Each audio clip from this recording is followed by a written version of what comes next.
Hello dear students, स्वागत है आपका सिद्धू क्लासेस के ऑनलाइन यूट्यूब चैनल पर। कैसे हैं आप सभी? उम्मीद करता हूँ अपने अपने घरों में सब सुरक्षित होंगे। ठीक है, तो आज हम जो हमारी जीएस के पोर्शन में जो एनसीईआरटी की हिस्ट्री की सीरीज चल रही है, उसमें 9th क्लास की हिस्ट्री आज शुरू करेंगे। 8th क्लास की जो हिस्ट्री थी एनसीईआरटी की वो करवा चुके हैं आपको, जिसमें आपको 100+ एमसीक्यू के थ्रू कम से कम 300 से 400 क्वेश्चन भी कवर करवा दिए गए थे। ठीक है, तो उसी डायरेक्शन में आज आगे बढ़ते हुए क्लास 9th की जो एनसीईआरटी है वो आज हम शुरू करेंगे। तो थोड़ा सा मैं ब्रीफिंग कर देता हूँ इसके बारे में। जो क्लास 9th की जो एनसीईआरटी है वो जो एचएसएससी की तैयारी कर रहे हैं बच्चे, उनके लिए काफी इंपॉर्टेंट है। क्यों? क्योंकि पिछले जो एग्जाम्स हुए थे उनमें हमने देखा था कि डायरेक्ट ये जो क्रांतियां हुई थी, फ्रांस की क्रांति हो, रूस की क्रांति हो, मतलब जितनी भी वर्ल्ड हिस्ट्री के जितने भी टॉपिक एनसीईआरटी में दिए हुए हैं उनसे क्वेश्चन सीधा सीधा पुट किए हुए थे। ठीक है, इसीलिए जो एचएसएससी के की तैयारी कर रहे हैं जो बच्चे, वो बिल्कुल ध्यान से अब जो 9th क्लास की हिस्ट्री शुरू हुई है इसको बिल्कुल ध्यान से अच्छे से कवर करें। ठीक है, तो चलिए आइए शुरू करते हैं आज का सेशन, जिसमें आज जो पहला लेसन है फ्रांसीसी क्रांति, वो आपको कवर कर जाएगी। तो आगे बढ़ते हैं। तो फ्रांसीसी क्रांति, ये देखिए, ये जो किला है ना, ये बास्टिल का किला है। क्या ये बास्टिल का किला है? ये जितना भी है। क्या हुआ कि 14 जुलाई 1789 का की डेट को पेरिस नगर में था ये किला। यहाँ पे जो सम्राट था वहां का लुई 16वां, उसने क्या किया कि सेना को इसके अंदर, पेरिस का जो शहर जहाँ पे ये किला मौजूद था वहां पे सेना को घुसने का ऑर्डर दे दिया था। क्यों ऐसा इसलिए हुआ था कि जो पेरिस की जो जनता थी, जो फ्रांस की वहां जनता थी, वो बिल्कुल गुस्से में आ चुकी थी। जो शासक था उस शासन के खिलाफ बहुत बुरी तरीके से घृणा करने लगी थी। और उन्हें ये पता चला कि जो सेना है फ्रांस की, वो अब जनता पे गोलीबारी करने वाली है, ऐसी अफवाह उड़ी। ठीक है, तो जनता ने क्या किया कि गुस्से में आग बबूला होकर बास्टिल के किले पे इन्होंने धावा बोल दिया। ऐसा क्यों? बास्टिल का तो किला था, यहाँ पे जो जितने भी हथियार वगैरह, गोला बारूद वगैरह रखे रहते थे, तो इसलिए इन्होंने इसको अपना निशाना बनाया। क्या किया इन्होंने यहाँ पे सबसे पहले तो इन्होंने इस जेल को तोड़ा। इसकी बिल्कुल एक से एक एक ईंट तोड़ डाली थी लोगों ने। वहां पे लड़ाइयां लड़ी अपने शस्त्रों के साथ। और जो वहां का कमांडर था उस टाइम, बास्टिल के किले की जो सिक्योरिटी में जो वो कमांडर था, उनको मार दिया। और जो कैदी थे वहां पे उनको छुड़ा लिया था। ठीक है, और जो यहाँ से अवशेष मिले थे ना, इसको जो मिला उन्हें उसे बाजार में बेच दिया था। अब लोगों के मन में इतनी घृणा कैसे पैदा हुई? क्यों फ्रांस की क्रांति हुई? कैसे हुई? क्या क्या टाइम था? ये सब हम डिस्कस करते हैं। क्या हुआ कि जो लुई 16वां था, इनसे पहले दो शासक थे, लुई 14 और लुई 15। ठीक है, इन्होंने क्या किया, अपने टाइम में काफी लड़ाइयां लड़ी, भोग विलासिता का जीवन व्यतीत करा दिया इन्होंने। तो जब ये लुई 16वां राजगद्दी पे बैठा था ना, उस टाइम क्या हुआ कि बिल्कुल जो राजकोष था फ्रांस का, वो बिल्कुल खाली हो चुका था। ठीक है, तो जैसा कि अब है, शुरू करते हैं इस चैप्टर को। सन 1774 में बुर्बो राजवंश का लुई 16वां फ्रांसीसी राजगद्दी पर आसीन हुआ। जैसा कि मैंने अभी आपको बताया कि 1774 में जो लुई 16वां था वो फ्रांस की गद्दी पे बैठा था लुई 15वें के बाद। उस समय उनकी उम्र केवल 20 साल थी। और उसका विवाह ऑस्ट्रिया की राजकुमारी, कहाँ की राजकुमारी? ऑस्ट्रिया की राजकुमारी मेरी एंटोने एंटोइन हुआ। लुई 16 का जो विवाह था ये ऑस्ट्रिया की राजकुमारी मेरी एंटोइन। ठीक है, तो जब इसने शासन से संभाला था उस टाइम क्या था कि जो राजकोष था वो बिल्कुल खाली पाया इसने। ठीक, उसके बाद लुई 16वें के शासनकाल में फ्रांस ने अमेरिका के 13 उपनिवेशों को साझा शत्रु ब्रिटेन से आजाद कराने में सहायता दी थी। तो ये जो फ्रांस था, फ्रांस ने क्या किया था, जो ब्रिटेन था उस टाइम, ब्रिटेन करता था कि दूसरे देशों में अपने उपनिवेश बनाता था, वहां से व्यापार करता था, वहां शासन करता था। तो अमेरिका भी इनमें से एक था जहां को उसने अपनी शासन चलाया हुआ था, जहां पे उसने, ठीक है। इसके बाद फ्रांस ने इस ब्रिटेन से अमेरिका को आजाद कराने के लिए सहायता दी थी अमेरिका को, ठीक है। अब जो 18वीं सदी का जो टाइम था ना, इसमें जो फ्रांस था ये 3 एस्टेट में बटा था, ठीक है। कितने में? 3 एस्टेट में बटा था। और केवल तीसरे जो एस्टेट था, जनसाधारण लोग थे, तो सिर्फ वो ही टैक्स पे करते थे। इसके अलावा जो ऊपर के 2 वर्ग थे ना, वो टैक्स पे नहीं करते थे। तो इनमें जो प्रथम 2 एस्टेट थे वो कुलीन वर्ग एवं पादरी वर्ग के लोगों को कुछ विशेष अधिकार जो थे वो जन्मजात प्राप्त थे उनको।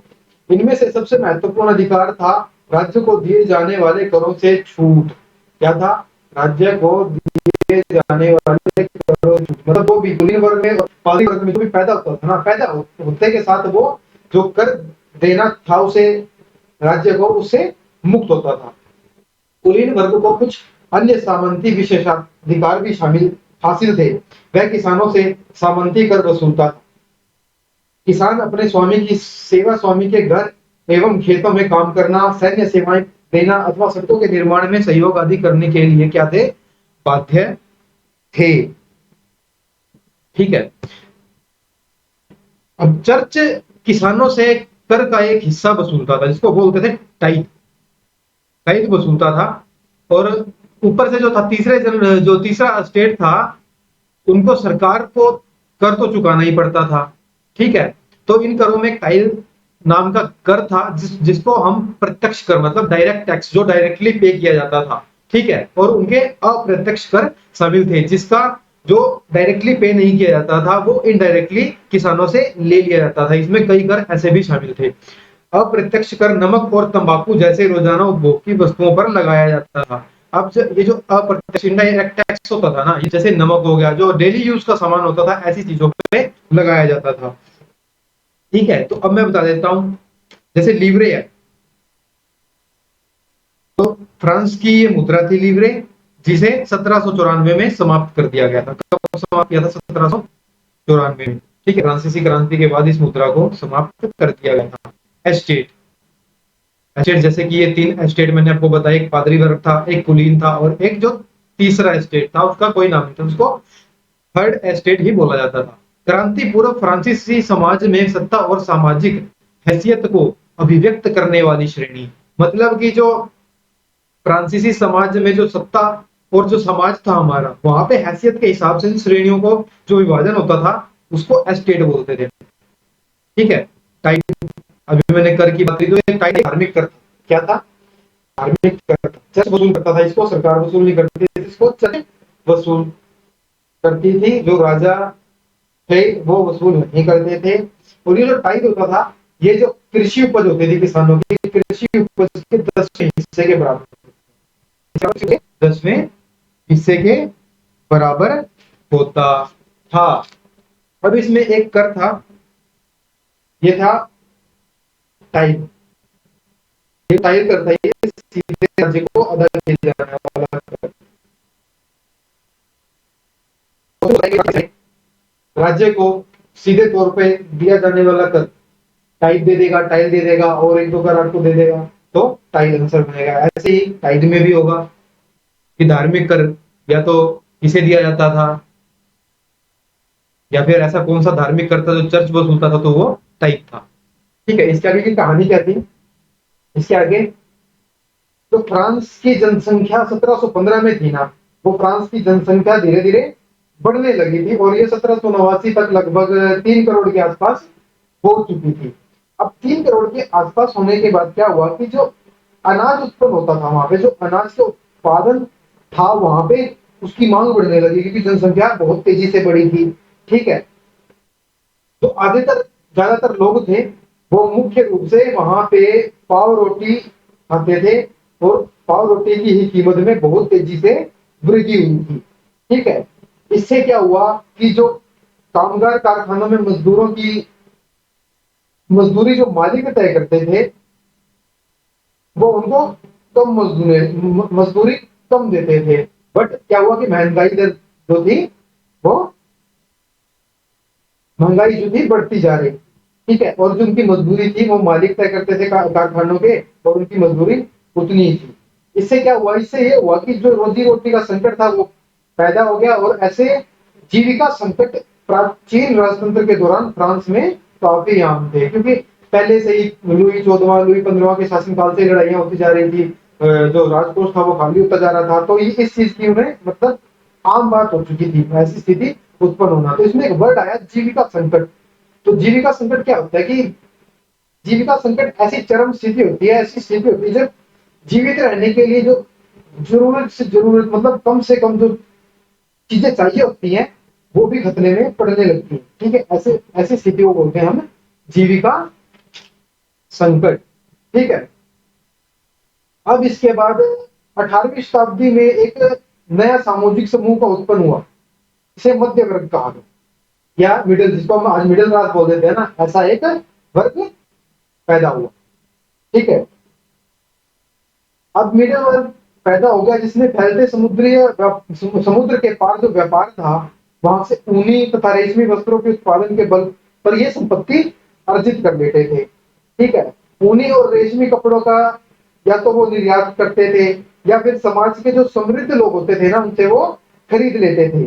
तो तीसरे स्टेटस में इन सौदागरों और निर्माताओं के अलावा जो प्रशासनिक सेवा और वकील जैसे पेशेवर लोग थे ना, ये भी शामिल हुए थे इस मिडिल वर्ग जो नया पैदा हुआ था। ये पढ़े लिखे होते थे, इनका मानना था कि समाज के किसी भी समूह के पास जन्मना विशेष अधिकार नहीं होने चाहिए थे। अब ये लोग क्या मानते थे, मिडिल जो नया वर्ग पैदा हुआ था मध्य वर्ग के, इनका मानना था कि जो जैसे पादरियों को और कुलीन वर्ग को जैसे जन्मजात ही जो विशेष अधिकार प्रदान किए गए हैं वो नहीं होने चाहिए थे। वही जो सामाजिक हैसियत का जो आधार है उसकी भी कोई योग्यता होनी चाहिए किसी भी व्यक्ति की, ऐसा इन मध्य वर्गीय लोगों का मानना था। तो मॉन्टेस्क्यू ने the spirit of the law नामक रचना में, तो याद रखिएगा the spirit of the law किसकी है, मॉन्टेस्क्यू की। रचना में सरकार के अंदर विधायिका, कार्यपालिका और न्यायपालिका, किसकी, विधायिका, कार्यपालिका और न्यायपालिका के बीच सत्ता विभाजन की, किसने, मॉन्टेस्क्यू ने। जब संयुक्त राज्य अमेरिका में 13 उपनिवेशों ने ब्रिटेन से खुद को आजाद घोषित कर दिया तो वहां इसी मॉडल की सरकार बनी थी। क्या हुआ था कि इससे पहले अमेरिका की क्रांति हुई थी, तो जब हम वर्ल्ड हिस्ट्री का पोर्शन करेंगे तब उसमें मैं आपको अमेरिका की क्रांति अच्छे से बिल्कुल बढ़िया तरीके से समझा दूंगा, करवा दूंगा। फिलहाल अभी एनसीईआरटी कवर करते हैं।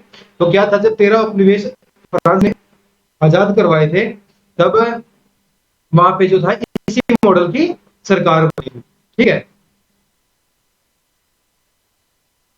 लुई 16वां जो था, लुई 16वें के द्वारा क्या किया गया, जो राज्य के खर्चे थे उनको पूरा करने के लिए क्या किया, फिर से जो कर थे वो लगाने की खबर फैल गई कि भाई अब जो है लुई 16वां करों को और बढ़ा देगा। तो इससे क्या हुआ, जो विशेषाधिकार की व्यवस्था के जो लोग खिलाफ थे उनका गुस्सा और ज्यादा बढ़ चुका था, ठीक है। अब प्राचीन राजतंत्र के तहत क्या हुआ कि फ्रांसीसी सम्राट अपनी मर्जी से कर नहीं लगा सकता था, ठीक है। इसके लिए उसे क्या करना पड़ता था, एस्टेट जनरल, जिसको प्रतिनिधि सभा, हिंदी में प्रतिनिधि सभा बोलते हैं, और वैसे इसका नाम था एस्टेट जनरल, की बैठक बुलाकर नए करों के अपने प्रस्तावों पर मंजूरी लेनी पड़ती थी। तो फ्रांस में जब भी कर बढ़ाने होते थे तो ऐसा नहीं है कि सम्राट ने अपनी मर्जी से बढ़ा दिए, ठीक है। एस्टेट जनरल की जो है सभा बुलाई जाती थी, उसके बाद वो अनुमति देते थे प्रस्ताव को, तब जाकर कहीं टैक्स बढ़ता था। अब एस्टेट जनरल एक राजनीतिक संस्था थी जिसमें तीनों एस्टेट अपने अपने प्रतिनिधि भेजते थे, लेकिन सम्राट यह निर्णय करता था कि इस संस्था की बैठक कब बुलाई जाए। इसकी अंतिम बैठक एस्टेट, देखो इसकी अंतिम बैठक सन 1614 में बुलाई गई थी। तो एस्टेट जनरल की अंतिम बैठक कब बुलाई गई, 1614 में। अब क्या होता था कि कुलीन वर्ग और पादरी वर्ग होते थे ना इस एस्टेट जनरल में, ये आपस में मिले हुए होते थे कि दोनों को टैक्स मुक्त था, मतलब इनको विशेषाधिकार प्राप्त थे। तो जब भी कभी ऐसा होता था तो हमेशा जो राजा, कुलीन वर्ग और ये पादरी सोचते थे भी होता था, क्योंकि ये दोनों एक तरफ होते थे।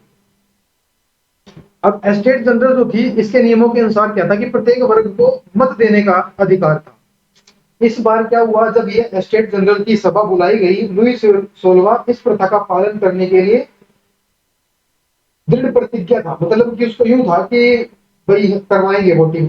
बट वहां पे वोटिंग ऐसे नहीं होती थी कि 200 लोग अगर वहां से 200 लोग अगर कुलीन के हैं, 200 पादरी के हैं और 400 थर्ड एस्टेट से हैं, तो वहां पे सबकी वोटिंग होगी, टोटल लोगों की वोटिंग होगी। नहीं, ऐसे वोटिंग होती थी कि एक तो कुलीन वर्ग, एक पादरी वर्ग और एक एस्टेट जनरल, ऐसे 3 वोटिंग होती थी सिर्फ और सिर्फ। तो राजा को जो लुई 16वां था, इसने कहा कि भाई अब की बार वोटिंग कराएंगे क्योंकि ये रूल है। परंतु जो तीसरा वर्ग था, इस एस्टेट जनरल की सभा में इसके प्रतिनिधियों ने एक मांग रखी थी कि अब की बार जो मतदान है ना, वो पूरी सभा के द्वारा करवाया जाना चाहिए, जिसमें प्रत्येक सदस्य को एक एक मत देने का अधिकार होगा। यह लोकतांत्रिक सिद्धांत था, जिसे मिसाल के तौर पर रूसो ने अपनी पुस्तक द सोशल कॉन्ट्रैक्ट में प्रस्तुत किया। तो द सोशल कॉन्ट्रैक्ट किसकी थी? बुक लिख देता हूं मैं यहाँ पे, द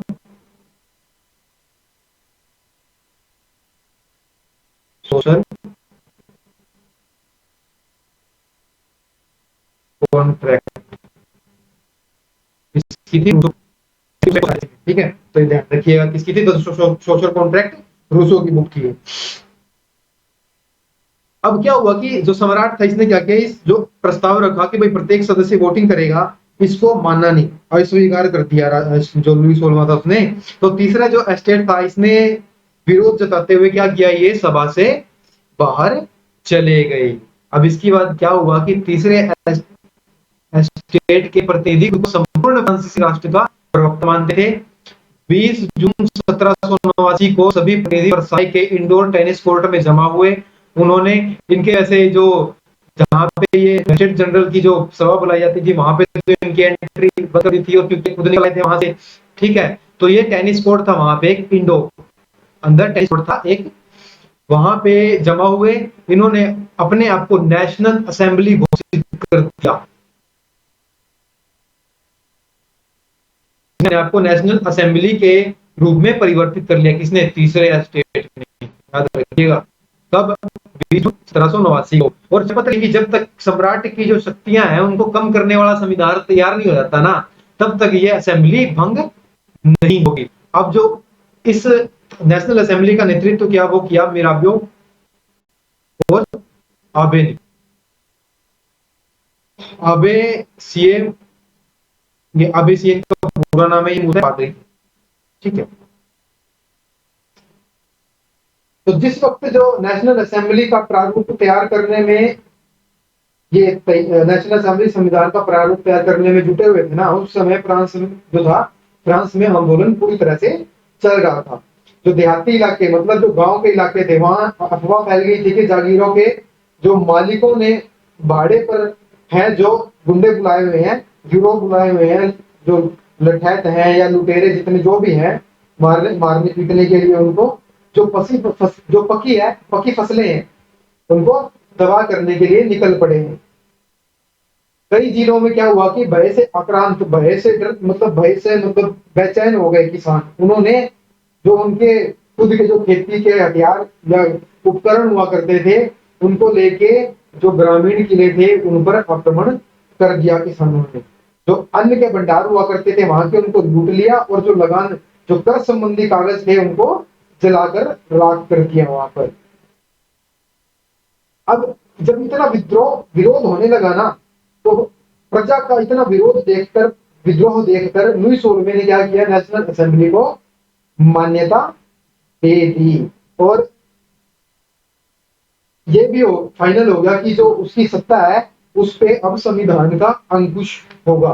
तो 4 अगस्त 1789 की असेंबली ने करों, कर्तव्यों और बंधनों वाली सामंती व्यवस्था के उन्मूलन का आदेश पारित किया।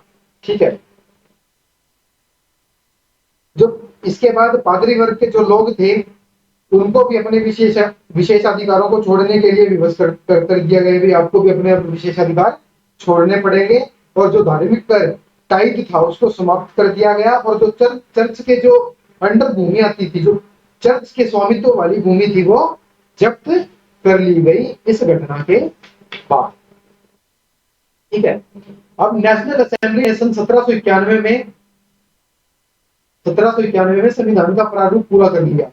ये जो नेशनल असेंबली थी इसने संविधान का प्रारूप किया सन 1791 में। तो इनका मुख्य उद्देश्य क्या था?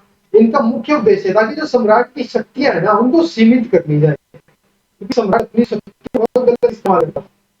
एक व्यक्ति के हाथ में केंद्रीकृत होने के बजाय अब इन शक्तियों को विभिन्न संस्थाओं जैसे कि विधायिका, कार्यपालिका एवं न्यायपालिका में विभाजित एवं हस्तांतरित करना जाए। ठीक है, और इस तरह जब ये लागू हो गया तो वहां पर संवैधानिक राजतंत्र की नींव पड़ गई। 1791 में संविधान ने जो कानून बनाने का अधिकार था वो नेशनल असेंबली को सौंप दिया था। जो इन्होंने संविधान बनाया था ना, इन्होंने नेशनल असेंबली को ये काम सौंपा था। तो अब जो संविधान बनने की, कैसे संविधान बना, कैसे क्या हुआ आगे का अभी देखते हैं।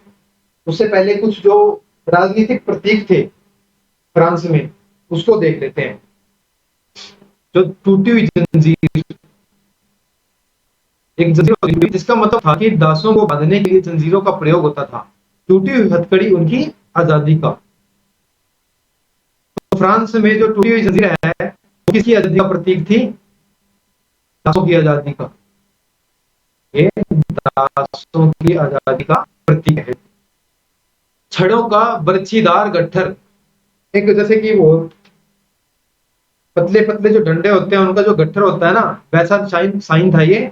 छड़ों का बर्छीदार गट्ठर था। इसका मतलब था कि जो अकेली छड़ है उसको आसानी से तोड़ा जा सकता है पर पूरे गट्ठर को नहीं। एकता में ही बल है। एकता के लिए किस साइन का यूज किया था इन्होंने? छड़ों का गट्ठर। त्रिभुज के अंदर रोशनी बिखेरती आंख, क्या था कि एक ट्रायंगल था, उसके अंदर एक आंख थी। बना के दिखा देता हूं, जैसे कि एक ट्रायंगल है यहाँ पर, ओके, इसके अंदर एक आंख है। अब इसमें से रोशनी ऐसे निकल रही है, तो इसका मतलब क्या होता था? इसका मतलब होता था सर्वदर्शी आंख ज्ञान का प्रतीक है। तो जो इनका ये प्रतीक था, त्रिभुज के अंदर आंख सूर्य की किरण फैलाता हुआ, ये ज्ञान का प्रतीक था। सूर्य की किरणें अज्ञान रूपी अंधेरे को मिटा देंगी। ठीक है, एक राजदंड था, ये शाही सत्ता का प्रतीक था। अपनी पूंछ मुंह में लिए सांप, जैसे कि एक सांप है, ये उसकी पूंछ है और ये ऐसे घूम के उसने अपनी मुंह में ही ले रखा है। जैसे समानता का प्रतीक था ये। अंगूठी का कोई और छोर नहीं होता, मतलब कि सब बराबर हैं। लाल फ्राइजियन टोपी, दासों द्वारा स्वतंत्र होने के बाद पहने जाने वाली टोपी क्या थी? लाल फ्राइजियन टोपी। ओके, अब इसमें नीला सफेद लाल, ये फ्रांस के राष्ट्रीय रंग हैं। ओके, डैनो वाली स्त्री, ये डैनो वाले पंख थे उस लेडी, जो साइन था उसमें लेडीज के जो पंख लगा हुआ था, इसलिए कानून का मानवीय वो प्रश्न करता था डैनो वाली स्त्री। विधि पट था, एक बोर्ड होता है ना, बोर्ड था, इस पे कुछ लिखा हुआ था कानून से रिलेटेड बातें। तो कानून सबके लिए समान है और उसकी नजर में सभी बराबर हैं, मतलब था। तो हमने इनके साइंस के बारे में जान लिया। अब आगे, जैसे कि 1791 में नेशनल असेंबली को संविधान बनाने का अधिकार मिल गया। ठीक है, तो उन्होंने जो संविधान बनाया, तो संविधान पुरुष एवं नागरिक अधिकार घोषणा पत्र के साथ शुरू हुआ था।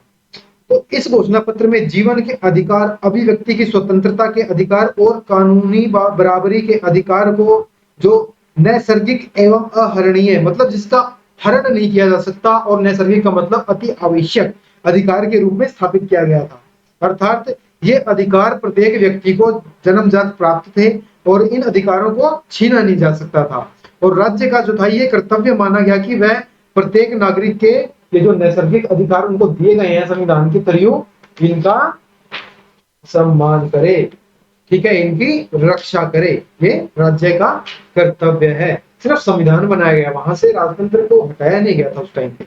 ओके, अब फ्रांस की स्थिति जो थी आने वाले वर्षों में, जो आने वाला टाइम था, यहाँ पे भी टाइम जो चलता रहा इसमें तनावपूर्ण बनी रही, मतलब वहां पे बिल्कुल नॉर्मल सब कुछ नहीं हुआ था।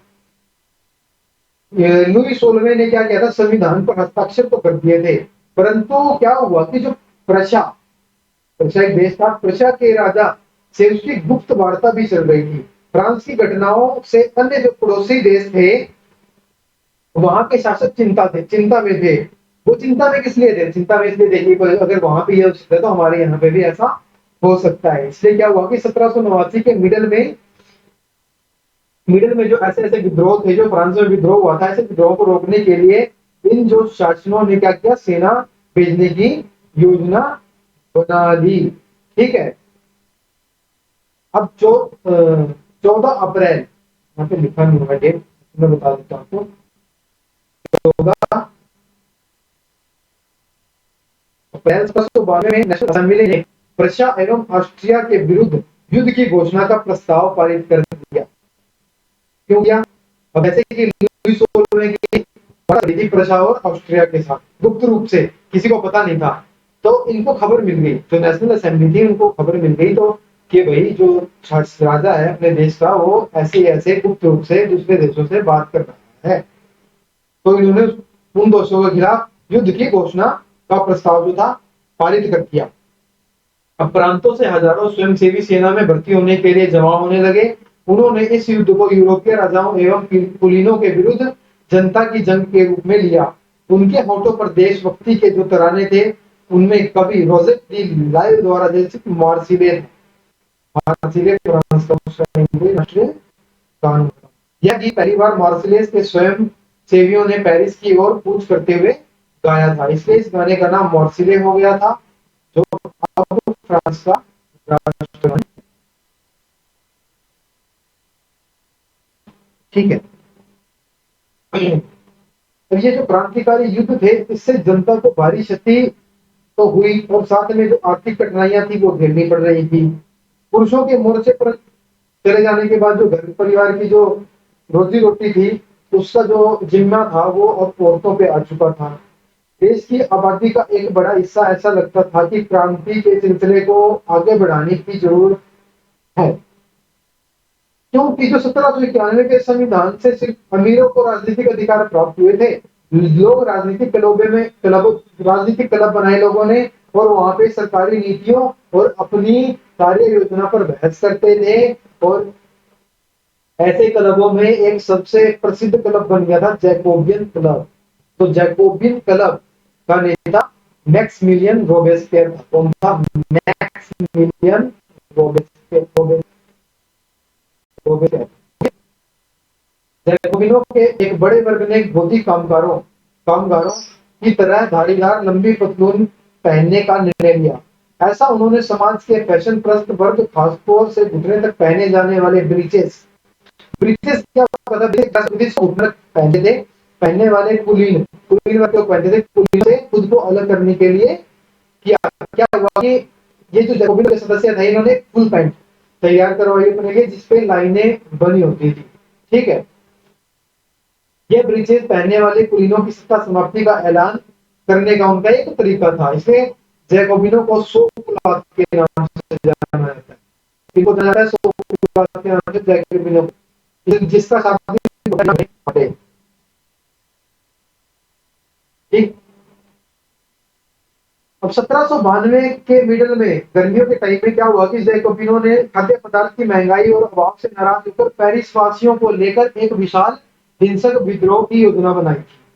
10 अगस्त की सुबह उन्होंने ट्यूलेरिये नामक एक जगह थी, वहां पे एक महल था, वहां पर धावा बोल दिया। जो राजा के रक्षक था उनको मार डाला, और खुद राजा को कई घंटों तक उन्होंने बंधक बनाए रखा। तो बाद में असेंबली ने क्या किया कि शाही परिवार को जेल में डाल देने का प्रस्ताव पारित कर दिया गया, उनको जेल में डाला गया। नए चुनाव हुए और 21 वर्ष से अधिक उम्र वाले जितने भी सभी पुरुष, चाहे उनके पास संपत्ति थी या नहीं थी, उनको मत देने का जो अधिकार था वो दे दिया गया। ठीक है, मतदान का अधिकार दे दिया गया। इससे पहले क्या था? इससे पहले ये था कि जिसके पास संपत्ति होती थी सिर्फ वही मतदान कर सकता था। अब चुनाव के बाद जो नवनिर्वाचित असेंबली बनी उसको किसका नाम दिया? कन्वेंशन।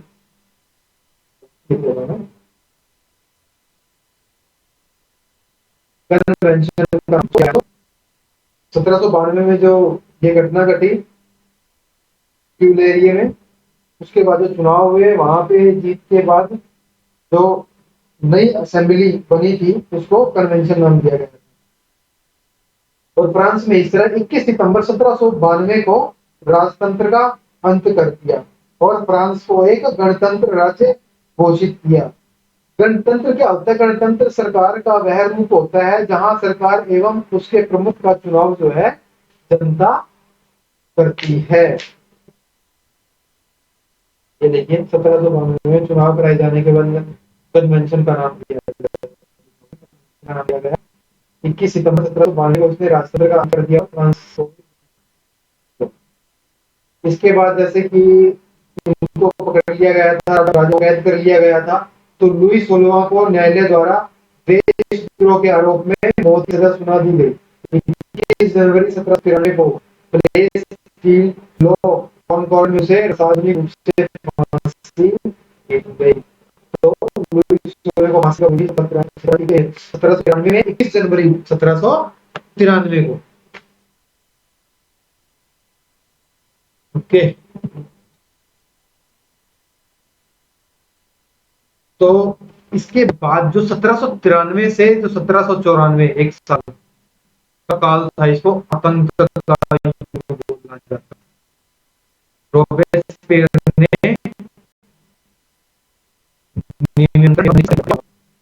1793 से 94 के टाइम में ये जो रोबेस्पियर था, ये इसने जितने भी जो राजनीतिक रूप से राजनीतिक मुद्दों से जुड़े हुए लोग थे ना, जैसे कि मैंने बताया था कि क्लब में बैठते थे, चर्चा करते थे, अब ऐसा कुछ भी कोई भी करता था ना, तो उसको मौत के घाट उतार दिया जाता था।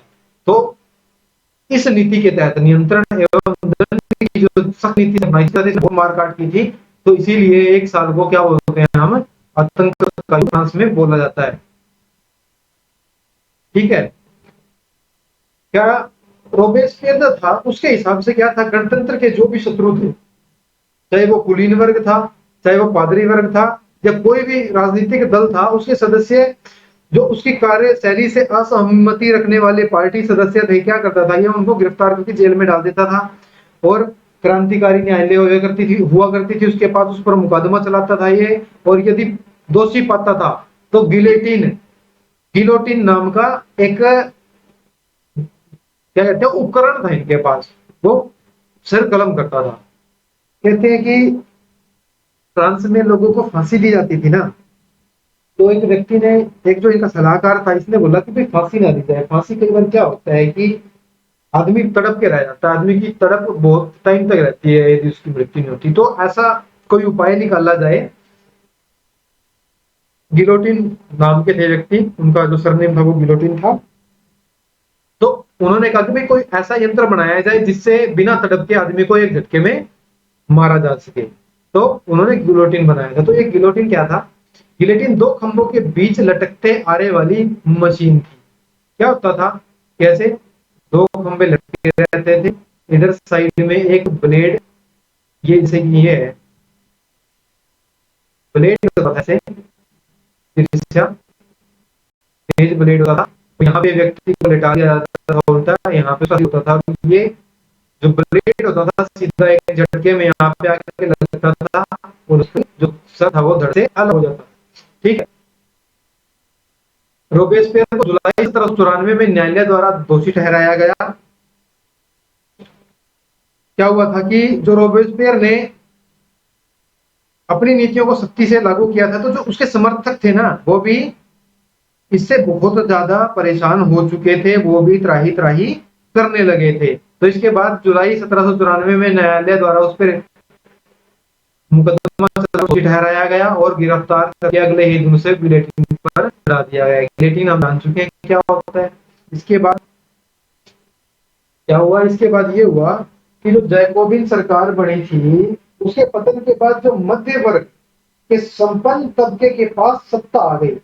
अब जैसे हमारे पास मिडिल मिडिल वर्ग होता है, जैसे मिडिल फैमिली होती है, तो मिडिल में भी एक अपर होती है, जो मिडिल से थोड़ी सी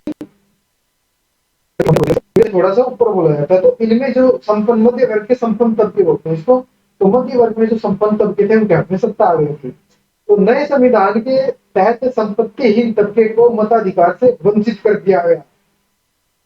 और फिर से वही कहानी हुई कि जिसके पास संपत्ति नहीं है उसको मत देने का अधिकार खत्म कर दिया जाएगा, खत्म कर दिया गया। इस संविधान में दो चुनी गई विधान परिषदों का प्रावधान था। इन परिषदों में 5 सदस्यों वाली एक कार्यपालिका डायरेक्टरी को नियुक्त किया गया। इसको डायरेक्टरी,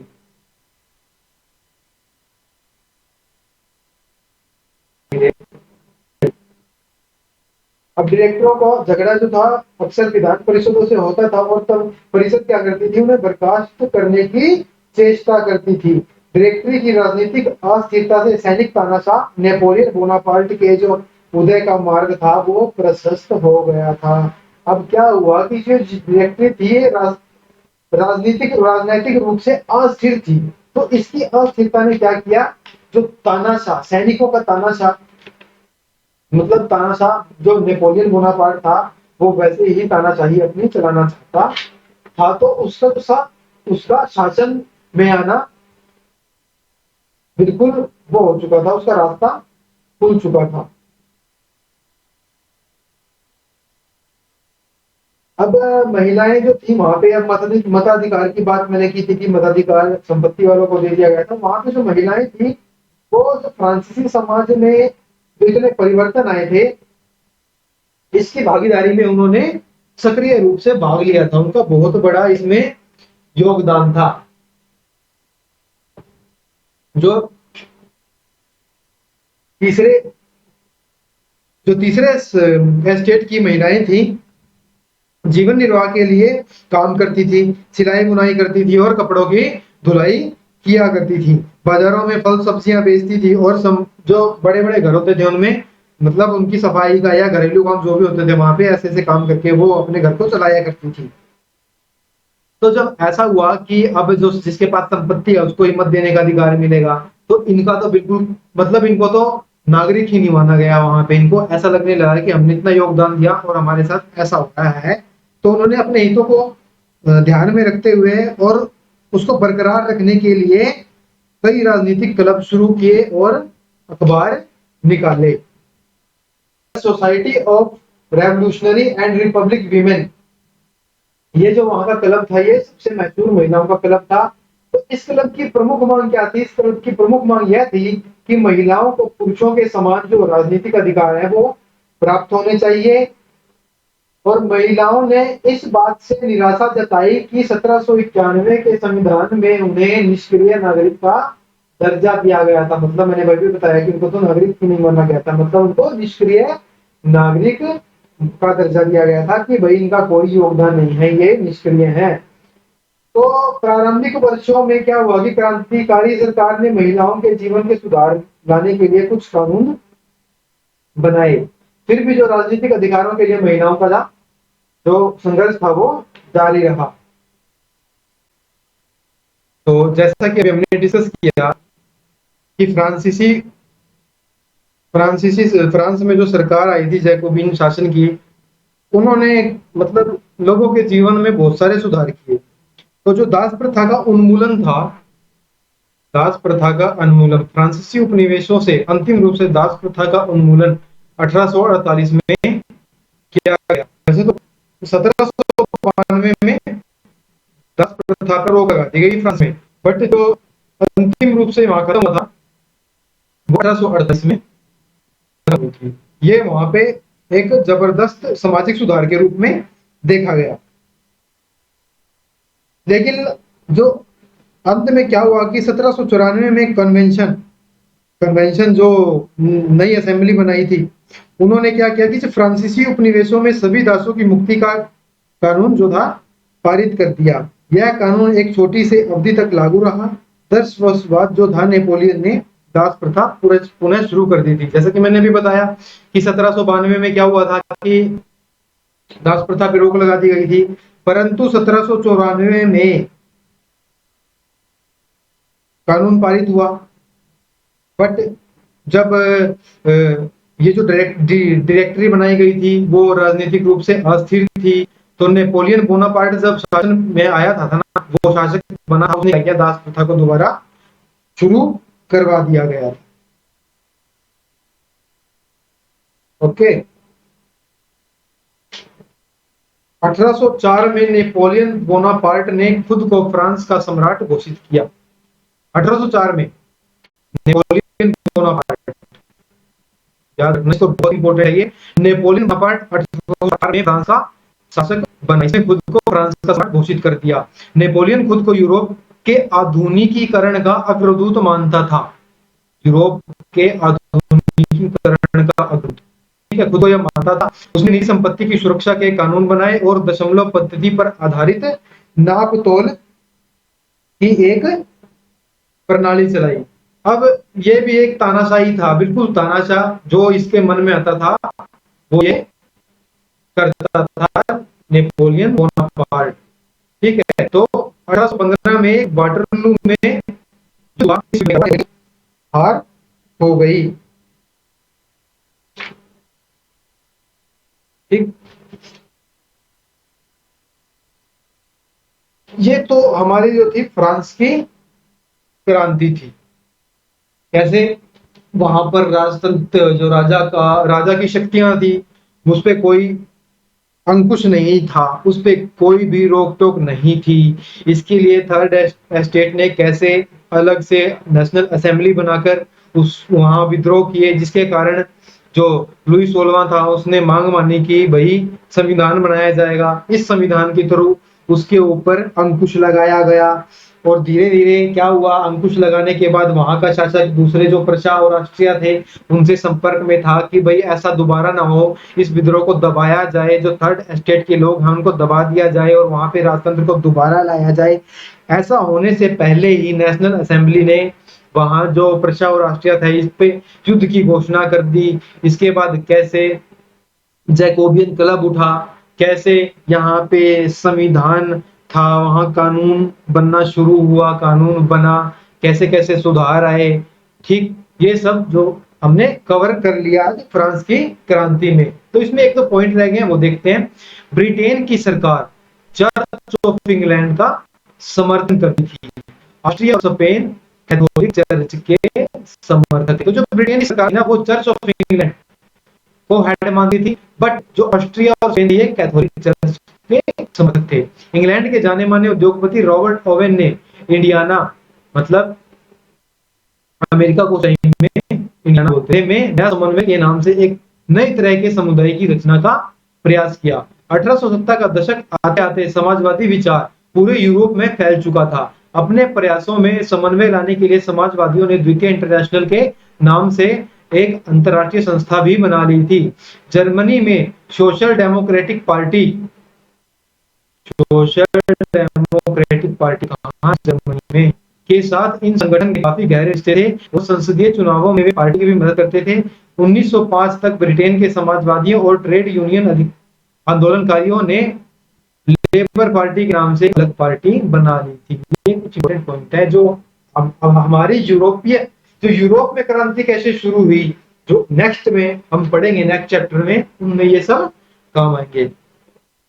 ठीक है, आइए कुछ महत्वपूर्ण जो डेट्स हैं, जो महत्वपूर्ण तिथियां, उनके बारे में जान लेते हैं। तो पहले 1770 जो सन था, इसमें क्या हुआ, लुई 16वां फ्रांस का राजा बनता है। सरकारी खजाना खाली हो चुका था और प्राचीन राजतंत्र के समाज में असंतोष गहराता जा रहा था। राजा बना, मैंने बताया कि जब राजा बना तो सरकारी खजाना खाली हो गया था और लोग खिलाफ थे इनके। 1789 में क्या हुआ, एजेड जनरल का आह्वान हुआ। तीसरा स्टेट जो नेशनल असेंबली का गठन करता है। बास्टील पर हमला इसी समय हुआ था 1789 में, 14 जुलाई।